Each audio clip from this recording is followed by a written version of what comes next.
होता है धर्म।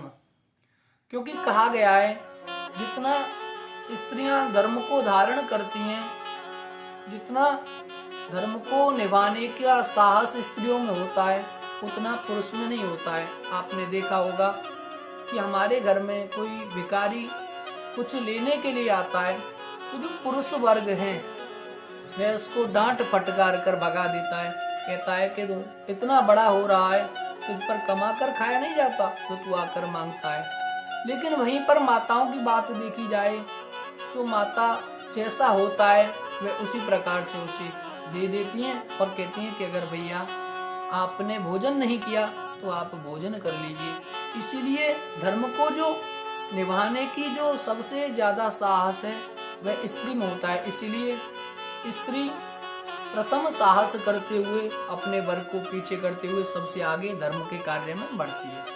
द्वितीय जो फेरा है वह है अर्थ।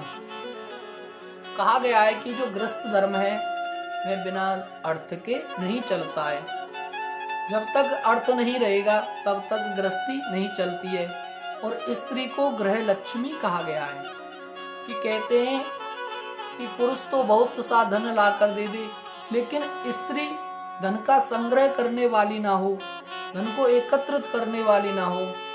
पुरुष बहुत धन ला कर दे लेकिन स्त्री अपने ऐशो आराम में सारे धन को व्यर्थ में नष्ट कर दे तो कुछ समय बाद उस परिवार का आप ही विचार कर सकते हैं वह परिवार किस प्रकार की समस्या से जूझेगा। इसी प्रकार अर्थ को संग्रहित करते हुए स्त्री अग्नि को साक्षी मानकर तृतीय फेरा स्वीकार करती है।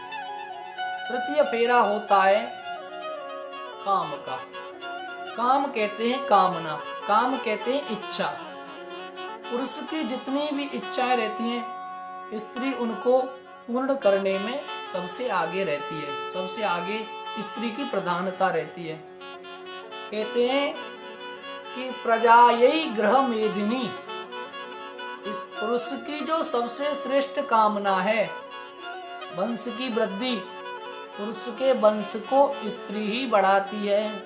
इसीलिए महाराज जो तृतीय फेरा है काम का, कामनाओं का, स्त्री साहस करके आगे बढ़ती है, तृतीय फेरा अपने वर्ग के साथ लेती है। अब आता है चतुर्थ फेरा मोक्ष का। मोक्ष कहते हैं कष्ट, मोक्ष कहते हैं दुख को।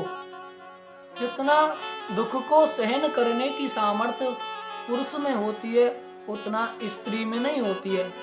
क्योंकि आपने देखा है कि जब सुदामा जी के पास धन नहीं था तो सुशीला जी ने कहा था कि महाराज घर परिवार में धन बिल्कुल भी नहीं है और हमसे अपने परिवार का दुख देखा नहीं जाता।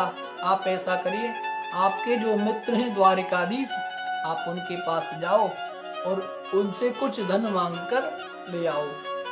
तो सुदामा जी कहने लगे देवी अगर आप धन की कामना से मुझे मेरे मित्र कृष्ण के पास भेजोगी तो मैं कदाचित भी नहीं जाऊंगा। मुझे जितना कष्ट प्राप्त हो रहा है मैं उस कष्ट को सहन कर लूंगा, लेकिन अगर आप मुझे धन की कामना से मेरे मित्र के यहाँ भेजोगी तो मैं कदाचित भी नहीं जाऊंगा। इसीलिए जो कष्ट को, जो दुख को सहने की जो सामर्थ्य पुरुषों में रहती है उतना स्त्रियों में नहीं रहती है। इसीलिए चौथा जो फेरा है उसको साहस करते हुए, मोक्ष का साहस करते हुए पुरुष आगे बढ़ता है और स्त्री को अपने पीछे रखता है। इसी प्रकार से यह 4 प्रकार के पुरुषार्थ हुए और यही 4 फेरे श्रेष्ठ हैं। राधे राधे।